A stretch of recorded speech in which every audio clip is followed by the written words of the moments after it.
ana record nzuri katika uwanja wake wa nyumbani. Kwa hiyo hali ya hewa ni nzuri kwa upande wa klabu ya Simba na hata Berkane wenyewe, lakini hata muamuzi alotajwa ni muamuzi ambaye ana uwezo mkubwa, sitegemei performance mbaya kwa upande wake. Kwa hiyo kimebaki tu ni kutekeleza mbinu uwanjani. Ukiangalia Berkane ni timu ambayo iko bora sana, na wako more clinical namna ambavyo wanatengeneza nafasi na kuzitumia, lakini vile ambavyo wako na safu bora ya ulinzi. Katika michezo 10 wameruhusu mabao 2 pekee. Inaonyesha jinsi gani ambavyo wamekuwa na safu bora ya ulinzi, lakini wamekuwa pia na safu bora ya ushambuliaji.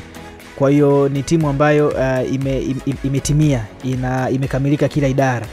Simba wana kazi kubwa ya kucheza ugenini, kuhakikisha kwamba wanawadhibiti Berkane, na Berkane sio timu ambayo inamiliki sana mpira. Ukiangalia wao ni timu ambayo wanapiga sana mipira mirefu, na wanaweza wakatumia pasi 3 mpaka 4 au pasi 2 mpaka 3, wameshafika golini kwako na tayari wamefanya maamuzi. Kwa hiyo Simba wanapaswa kuwa makini sana kuwadhibiti, kuanzia katika eneo lao la kiungo, lakini pia katika eneo lao la ushambuliaji, na ni timu ambayo inacheza na back 3. Kwa hiyo wanacheza na back 3, manake mawing back wao wanakuwa wana focus sana kwenye kushambulia. Kwa hiyo Simba wanatakiwa kuanza kujilinda kuanzia kwa washambuliaji wao, Kibu Dennis winga pamoja na Eli Mpanzu, lakini pia Jean Charles Ahoua pamoja na striker ambaye ataanza kama ni Ateba au Mukwala. Wao ndo wanapaswa kuwa wa kwanza kuanza kujilinda, kwa sababu tunategemea mwenyeji atakuwa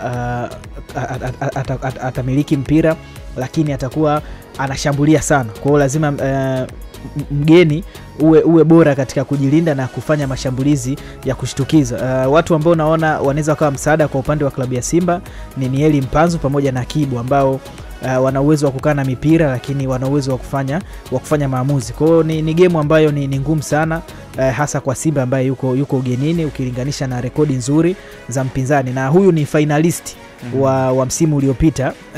Alifika finali ya kombe hili akafungwa na Zamalek, lakini kocha wao Moin Shaban ni kocha ambaye ana experience kubwa na soka la Afrika. Msimu 2018 kwenye CAF Champions League alitoa ubingwa mbele ya Al Ahly akiwa na Esperance de Tunis. Msimu 2019 pia alichukua ubingwa. Kwa akiwa na Esperance amechukua CAF Champions League mara 2. Si kocha wa kubeza, ni kocha mwenye experience na uwezo mkubwa. Na msimu huu akiwa na timu ya Berkane wamefanikiwa kuchukua ubingwa wa Morocco zikiwa zimesalia mechi 5. Wao washatangazwa mabingwa. Kwa hiyo ni timu bora, na tayari ligi imekwisha. Wao wamefocus na michuano hii ya shirikisho. Kwa naamini kabisa ni game ngumu kwa upande wa Simba. Simba wanatakiwa kujipanga na kuwa imara zaidi kumkabili Berkane.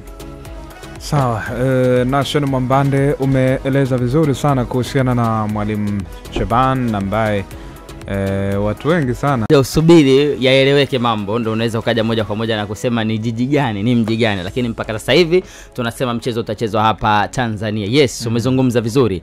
Ni mchezo ambao inabidi Simba utumie vizuri kuelekea mchezo wao wa pili. Kwa maana ya kwamba RS Berkane ni tofauti wanavyocheza nyumbani na wanavyocheza away. Same applies, ni tofauti Simba wanavyocheza away na wanavyocheza nyumbani. Hiyo ni ujumla wa mpira wa Afrika. Unapokuwa nyumbani unakuwa na advantage kubwa ya kufanya vizuri, lakini unapokuwa away unakuwa hauna advantage ya kuweza kufanya vizuri. Yaani nafasi yako ya kupata hasara au kupoteza mchezo ni kubwa unapokuwa kwa upande away. Kwa hiyo Simba mchezo wa kwanza anakwenda kucheza away. Kwa hiyo cha kufanya kadri anavyoweza ni kupunguza idadi ya mabao ambayo anaweza akaruhusu, idadi ya mabao ambayo anaweza akaconcede akiwa away, ili kusudi anapokuja kwenda kucheza nyumbani kazi iweze kuwa rahisi. It's very obvious unapokwenda kucheza away huwezi ukaenda na advantage moja kwa moja kwamba anakwenda kushinda. Ukimtazama tunayemzungumzia Berkane na wamekuwa kizungumza mwalimu wao hapa ambaye mmetoka kumsema amekuwa akishinda mfululizo makombe. Ina maana tayari kuna ubora ambao anao. Yaani sio kwamba ni mtu akupapukia, sio kwamba ni fluke, ni ubora wa Berkane. Berkane yeye kawaida yake kufika finali, kawaida yake kuwa bingwa. Ikitokea hajawa bingwa, ikitokea hajafika finali, it's a fall. Yaani ni kwamba wanakuwa wamefeli. Kwa hiyo mpaka wamefika hatua hiyo wamefanya vizuri. Then unapowazungumzia wao wakiwa nyumbani, wameshinda 5 dhidi ya Stellenbosch, wameshinda mabao 4 dhidi ya CS Constantine. Hizo zimekutana na Simba, lakini pia wamekuwa wakifanya vizuri, wakipata matokeo mazuri wanapokuwa kwenye kiwanja cha nyumbani. It means wanakupa alert, wanakutonya kwamba sisi ukija nyumbani tunakufunga. Ni timu ambayo pasi 1 2 3 wamefika kwenye goli lako, hawana muda wa waste time. Sasa ni namna gani ambavyo Simba anaweza kwenda kucheza? Ni kuhakikisha kwamba idadi ya timu pinzani wenzao waliconcede, yeye anakwenda kupunguza idadi hiyo. It's better mchezo uishe bila kuliko kuruhusu kufungwa mabao mawili matatu, kwa sababu unaofanya mlima unakuwa mkubwa. Ni namna gani Simba anaweza kufanya hivyo? Still mimi wasibelieve kwenye kudefend nyuma ya mpira. Yani unapokubali kudefend nyuma ya mpira, maana yake unamruhusu mpinzani acheze. Mpinzani akicheza, maana yake anafika kwenye eneo lako zaidi. Akifika kwenye eneo lako zaidi, maana atatengeneza nafasi nyingi, mara kona nyingi, mara imegonga hivi, mara imefanya nini. Mwisho wa siku kuna pressure inakuja kwa wachezaji. Hiyo pressure inaweza kukuondoa mchezoni. Kwa hiyo mwisho wa siku watatengeneza nafasi na kuweza kufunga. How can you defend? Kwanza kuwa na idadi nzuri ya wachezaji kwenye eneo lako la ulinzi. Labda mwalimu anaweza akaamua kutumia back 3 kwa maana ya kwamba Maloni yupo, Karabu yupo, lakini pia ukamtumia Hamza kama kawaida. Una wing backs ambao wana uzoefu mkubwa kwa maana ya kwamba Shomari Kapombe pamoja na Mohamed Hussein, tayari unakuwa una eneo la ulinzi ambalo liko strong. Then pale juu mfano umemweka Kagoma, pia unakuwa umeongeza ile uwezo wa kulinda. Then juu hakikisha una wachezaji ambao ni hatari. Mchezaji kama Mpanzo pamoja na Kibu Dennis. It means una idadi nzuri kwenye eneo la ulinzi, kwamba ikitokea wamekuja, wewe uwezo wa kuwazuia unao mkubwa kuanzia kwenye eneo la kiungo. Then ukitoka pale unapokuja juu una mchezaji kama Mpanzo au Kibu Dennis, wale wanatia kashikashi. Ile inasaidia nini? Kibu anapokuwa na mpira ana uwezo wa kuwatoka wawili watatu wanne, na ana uwezo wa kupiga. The same applies to Mpanzo, ana uwezo wa kudribble past 3 to 2 players, anapiga v-bicycle, scissor feints, ni combination na locomotive feint, anaingia kwenye njia anapiga. Sasa ile inawapa alert, ile ujasiri wa wao kukaa kwenye eneo lenu kuja kuwashambulia inakuwa haipo tena. Wanalazimika kurepel na kurudi pia kwenye maeneo yao ili kuwazuia sasa kina Mpanzo na Kibu. Kwenye kufanya hivyo kuna namna ambavyo watareduce ile hali ya timu ya Simba kushambuliwa. At the end of the day wanaweza wakajaribu kubalance mchezo kwa namna moja ama nyingine. Simba wanaweza wakajikuta walau wanapunguza idadi ya mabao, mchezo umesha 0-0 au imetokea wamepiga wamepata bao 2-1, wakija hapo wanakuja kumaliza kazi. Asante sana Gifty. Na tamani sana pia kusikia kwako Nation. Na Simba eneo ambalo ni bora kwa upande wa Bekane ni eneo lao la ushambuliaji. Ukimwangalia striker wao Osama Lamlui ambaye kwenye ligi ana mabao 10, lakini kwenye hii michuano ya Confederation ana mabao 4. Lakini wana winga yule Mehri ambaye naye amekuwa bora msimu huu. Sasa ukiwatizama Bekane ni watu ambao wapo clinical sana, na kingine yoyote ule ambaye anaweza akakufunga. Ukimwangalia beki wao Yusufu Dayo ana mabao 3 japokuwa ni beki, na style yao ya uchezaji kwenye mfumo wanaonekana wanacheza na back 4, lakini wakiingia ndani ya uwanja unamuona yule kiungo wao mkabaji Mamadou Kamara anashuka chini kucheza na wale mabeki wawili wakati wanaunda back 3. Wakishaunda back 3 manake wale ma wing back wale ma full back wawili wanasogea katikati, wanakuwa ni ma wing back. Kwa hiyo pale ambapo wanakushambulia Berkane inakuwa na idadi kubwa ya namba, na pia ni wazuri sana kwenye kubadilika kutoka kwenye kushambulia mpaka kujilinda kwa namna ya mfumo wao jinsi ambavyo unawalinda. Kwa hiyo Simba wanapaswa kuwa makini sana kwenye safu yao ya ulinzi, na ni safu ambayo imekuwa ikifanya makosa ambayo moja kwa moja yanapelekea magoli. Angalia kwenye ule mchezo wao dhidi ya Bravos, bao kule Angola, mechi ambayo ilitoka sare ya bao 1-1, yalikuwa ni makosa ya safu ya ulinzi ya klabu ya Simba ambayo yalipelekea Bravos kupata bao. Ilikuwa ni back pass ya Shemalon. Lakini kwenye mchezo ambao Simba walishinda hapa 2-1 dhidi ya CS Sfaxien, utagundua kwamba bao ambalo Sfaxien walipata ilikuwa pia ni mistake ya safu ya ulinzi ya klabu ya Simba. Shemalon alipiga Shemalon pia ilikuwa back pass. Kwenye mchezo ambao Simba walifungwa mabao 2-1 dhidi ya CS Constantine, pia kuna mapungufu ya safu ya ulinzi ya klabu ya Simba. kuna bao moja ilikuwa ni deflection, ilikuwa ni Shomari Kapombe yule ambaye alikuwa anakwenda kuzuia mpira ukampoteza goalkeeper. Kwa hiyo safu ya ulinzi ya klabu ya Simba inapaswa kuwa makini sana, kwa sababu wanakwenda kucheza na timu ambayo ina safu bora ya ushambuliaji, lakini ni timu ambayo kwa namna mfumo unavyowabeba mchezaji yoyote yule anaweza akakufunga. Na kitu kingine ni namna ambavyo Simba wanatakiwa kuwadhibiti bekani kama nilivyosema awali, kutokana na aina ya mfumo ambao bekani wanacheza, maana yake inawafanya wao kuwa na namba kubwa katika eneo la kushambulia, ambalo Simba na wao wanatakiwa kuwa na kusaidiana katika majukumu. Eli Mpanzu, Kibu Dennis, hata Jean Charles Ahoua ambaye timu ikiwa haina mpira mara nyingi amekuwa hana mchango katika mchezo wa kesho, anapaswa kuwa sehemu ya timu inapozuia, kwa sababu watakuwa ugenini, wanatakiwa kabisa kuwadhibiti. Na pia ukiangalia kimfumo, kama Simba wanacheza na viungo wawili wa kabaji, ambapo wanacheza Fabrice Ngoma pamoja na Kagoma, unamuona Jean Charles Ahoua mara nyingi anakuwa mbali kwa sababu ya yeye harudi chini kuisaidia timu kukaba. Sasa ile pale ukiangalia wao wanavyocheza, viungo wao wale wawili wanaobaki mara baada ya Kamara kurudi kucheza na wale mabeki wawili wakati, viungo wanaobaki wao wanacheza kwa ukaribu sana. Manake kama Ahoua atakuwa anakaa mbali na kina Kagoma pamoja na Ngoma, inaweza ikasababisha kwamba viungo wa bekane kuwa na uhuru zaidi katika lile eneo. Kwa hiyo ni wazi kabisa kwamba wanatakiwa kuwa na ushirikiano mkubwa, hasa kwenye kuzuia, kwa sababu bekane pale ambapo wanashambulia wanakuwa na idadi kubwa ya namba. Asante sana. Okay, timu nyingi kwenye aina yake ya uchezaji, hasa kama RS Berkane, inaweza ikawa ni ugumu kuweza kusema kwamba unatumia udhaifu kwenye eneo gani. Kwa nini nazungumza hivyo?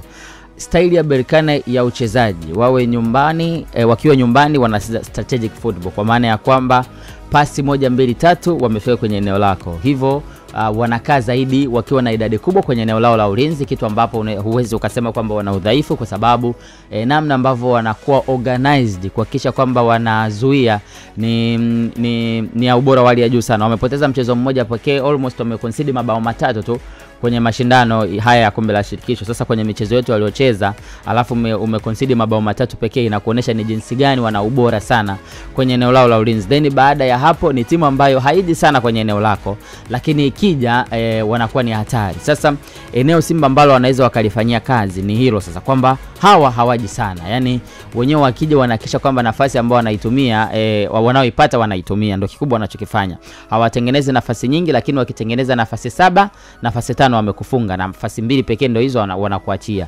Kwa hiyo ni kuhakikisha sasa kuwazuia hawatengeneze nafasi kadri ambavyo inawezekana, yani kwenye ile hali ya kwamba wanakuja mara moja mara mbili, wewe unahakikisha kwamba hawapi huo uhuru, pasi zinakuwa intercepted kabla hazijafika, yani kuwaondoa kwenye rhythm yao ya uchezaji. Ile mipira mirefu ambayo wamekuwa wakicheza, zile leo ni glass cutter passes za chini ndefu za ku break the lines ambazo wamekuwa wakizicheza, pinpoint passes, unahakikisha kwamba wewe unaingia kwenye njia kuweza kuvuruga mipango kwa kuintercept hiyo mipira ambayo wanakuwa wameipiga. Mimi nadhani kama Simba wakitry kutumia njia hiyo, wanaweza wakawa wamejaribu kuwa demoralize, na kikubwa ambacho wanaweza wakafanya, Berkane wamezoea kufunga. Sasa inatokea umewazuia ndani ya dakika almost 60 mpaka 70, kuna namna ambavyo unawatoa mchezoni na unaweza ukaushika mchezo kuanzia hapo.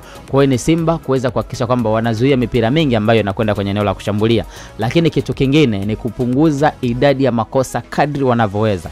Berkane ni timu nzuri sana kwenye kutumia nafasi. Kwa hiyo ukijichanganya ukafanya kosa, watu wakafika, wanakwenda kutumia ile kosa ambalo umelifanya. Na ikitokea nafasi imepatikana, maana utengenezaji wa nafasi sitegemei kama utakuwa mkubwa kwa kiasi hicho, lakini ikitokea umetengeneza nafasi, hakikisha unaweza kuzitumia hizo nafasi na kuziconvert kuwa nafasi, yani na kuziconvert kuwa mabao. Yes, asante. Kama kuna wakati ambao Simba wanahitaji kuwa clinical ni kwenye mchezo huu. Yani ogopa timu ikikupa nafasi ukashindwa kuitumia ya kwanza ya pili, ina maana unawa alert, unasema okay, tumekosea hapa, wanarejea kuzuia hayo makosa ambayo wamekuwa wakiyafanya. Kwa hiyo Simba wanahitaji umakini mkubwa kwenye mkondo huu wa kwanza. finali na pigo yango wa mashabiki kwenye kuchagiza ushindi? Yeah. Mashabiki wana mchango mkubwa kwa namna ambavyo watatoa support yao na motisha kwa wachezaji. Unajua kwa wenzetu ni tofauti na sisi. Sisi wa Tanzania tumekuwa tukishangilia sana matukio.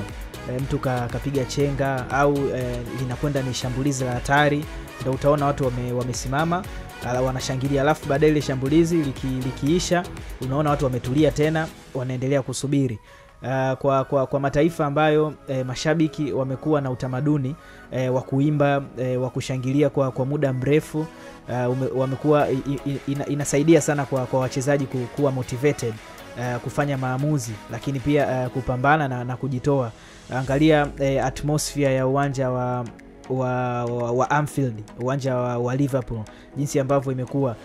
Nakumbuka kipindi ambacho FC Barcelona wanafungwa mabao 4-0 na kuondoshwa kwenye robo finali ya michuano ya UEFA. Ilikuwa ni nusu finali ya UEFA.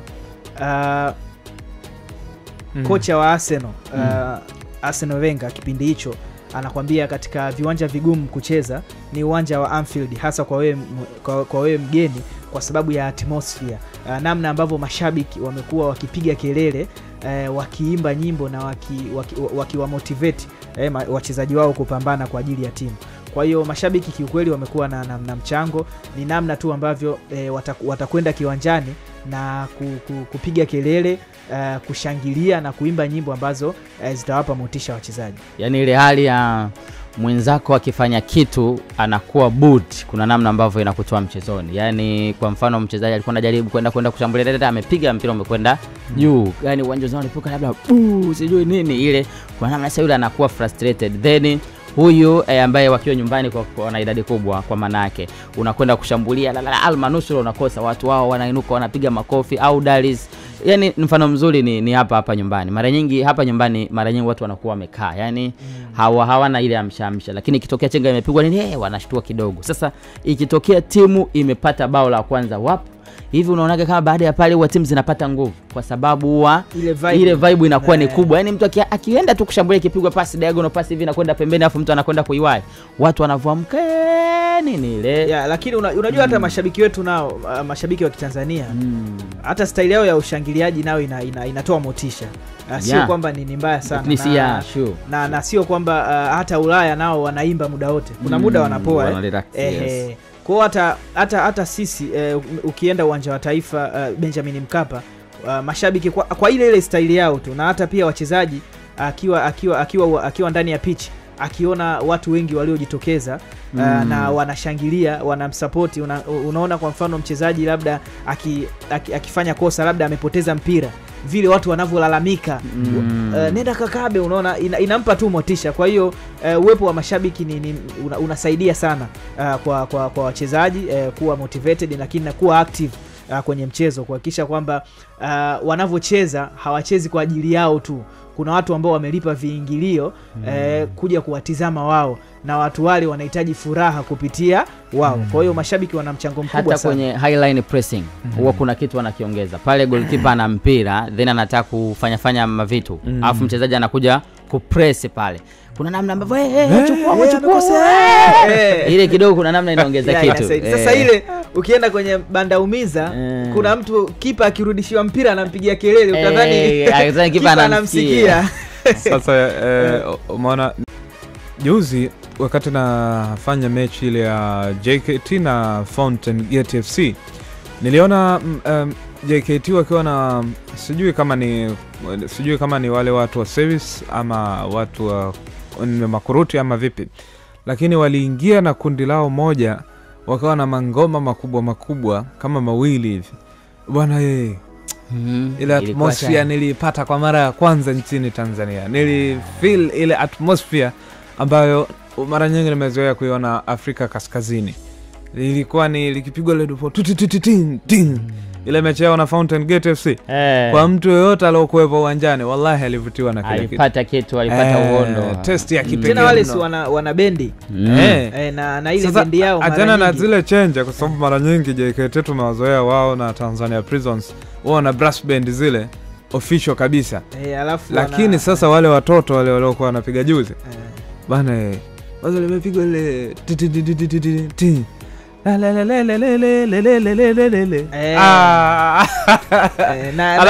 wanapiga sometimes unakuta ile ni beat inakuwa ni ya singeli hatari babu, alafu pale mwishoni au kama kuna ngoma ya bongo flavor ina trend ndo wanapita nayo. Mimi ningemwambia cha kwanza aongee na wachezaji wake, aweke sawa kisaikolojia kutokana na tukio ambalo limeanza kutrendi jana. Bila shaka litakuwa limefika kwa wachezaji. Kwa hiyo wachezaji wanapaswa kuachana kabisa na issue ya mabadiliko ya uwanja, wanatakiwa kufocus na game, lakini watumie reference za makosa ambayo waliyafanya katika baadhi ya michezo, wakaruhusu mabao ambayo yalitokana na makosa yao wenyewe. Lakini pia Simba ni timu ambayo imetengeneza nafasi nyingi, wametengeneza nafasi 18 ambazo ni clear chance katika hii michuano na wameshindwa kuzitumia. Kwa hiyo wanapaswa kuwa clinical zaidi katika nafasi ambazo watazipata. Kila nafasi ambayo wanaitumia wanapaswa kila nafasi ambayo wanatengeneza wanapaswa kuitumia. Hayo ni mambo ambayo mwalimu anatakiwa kuwaambia wachezaji. Lakini kuna issue ya squad selection. Kwangu mimi squad selection natamani iwe ile ambayo imekuwa ikicheza mara kwa mara, lakini kwenye eneo la striker kesho natamani aanze Lionel Christian Ateba, kwa sababu kesho wanakwenda ugenini. Wanahitaji striker ambaye anaweza akawasaidia kuzuia pia. Kwa style ya uchezaji wa Ateba ni mchezaji ambaye ana nguvu, lakini pia amekuwa na uwezo wa kucheza na mabeki wa timu pinzani pale mbele. Kwa hiyo natamani aanze yeye, kwa sababu ni mchezaji ambaye anaweza akawafanya kina Dayo wasipande mbele kwa sababu tu ya kumuhofia yeye, kwa namna ambavyo amekuwa ana nguvu, lakini pia amekuwa na uwezo wa kukaa na mipira. Kwa kwangu mimi ningemshauri Fadlu aanze na Ateba badala ya Mukwala. Mukwala ni mzuri ambaye ukiangalia jinsi ambavyo anajiposition, anaendana na nafasi, anakaa, anajua ni wapi akae kwa wakati gani, lakini kwenye kutumia nafasi pia ana kiwango kizuri kuliko Ateba. Lakini Ateba akiwepo pale mbele, shughuli yake imekuwa ni nzito, hasa kwa walinzi wa timu pinzani. Amekuwa akikaba kuanzia pale mbele, lakini pia hata akikaa na mpira, angalia jinsi ambavyo anaificha, na pia ni striker mwenye nguvu ambaye naamini walinzi wa timu pinzani wanaweza kuwa wanaogopa kupanda mbele. Kwa hiyo kwangu mimi ningemshauri hivyo Fadlu, hasa kwenye squad selection. Sawa, huyo ni Nation kwa upande wake. Jeff Tchoni na kidogo na Nation kwenye squad selection, lakini mwalimu anaweza kaamua, na mara nyingi amekuwa akitumia squad selection hiyo na anaweza kaopti kutumia hiyo. Lakini mimi ninachoweza nikamwambia ni kwamba ni heri mchezo ukamilike 0-0 atakapokwenda kucheza away, then atakapokuja hapa nyumbani itakuja kujulikana anamaliza vipi.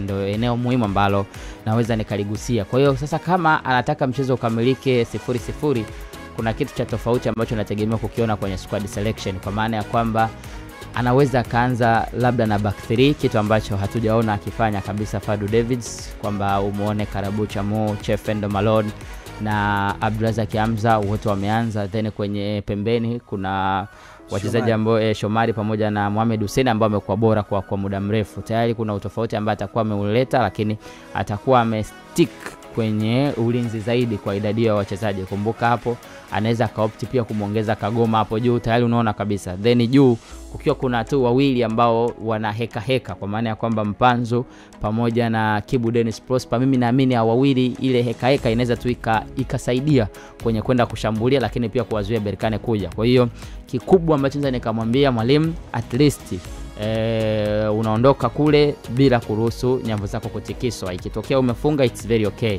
lakini the most important thing, unaondoka kule bila kuruhusu nyavu zako kutikiswa, kwa sababu ukiwa nyuma, imetokea umefanya vizuri dhidi ya Al-Masry, ulikuwa mabao 2-0, lakini imerudi hapa imerejea. Lakini kuna namna ambavyo to find a goal, yani kati ya kazi ngumu ya kufanya kwenye mpira wa miguu ni kufunga. That's why wachezaji gari huwa ni washambuliaji, kwa sababu kuweza kufunga goli ni kazi ngumu kweli kweli. Sasa ukishaona uko nyuma kwa mabao 2-0, ina maana unakuja hapo kwenye mlima mrefu kutafuta mabao 2. Haiwezi kujirudia. Al-Masry sio Berkane. Kwa hiyo kitu cha kwanza ni kuhakikisha kwamba hau concede. Umeshapata bao 1 au 2, then unaweza ukaangalia namna gani unaenda kuchakata kumaliza mchezo. Kwa hiyo ndio kitu ambacho nikimuona Fadu kwa haraka, lakini pia kuongeza utulivu kwa wachezaji wake. Ni finali, lakini sikufanye uwe na pressure. Ukiwa na pressure ndio hivyo sasa, mtu yuko kwenye eneo la ulinzi, sehemu ya kurelax, mara katoa kona, mara kabutoa umeenda nje umekuwa kurusha, sehemu ya kutoa pasi kwenye eneo la mwisho la kufunga, mara akasema nitoe pasi watu wakose, mara kapiga mpira umeenda nje. Kwa hiyo kuambia tu wachezaji watulie, muona Fadu kwa yes, ni finali, lakini kama unavyochezaga kila siku, Simba wanaweza wakafanya vizuri. Asante sana wote ambao mnaendelea kuandika pale kwenye ukurasa wa YouTube.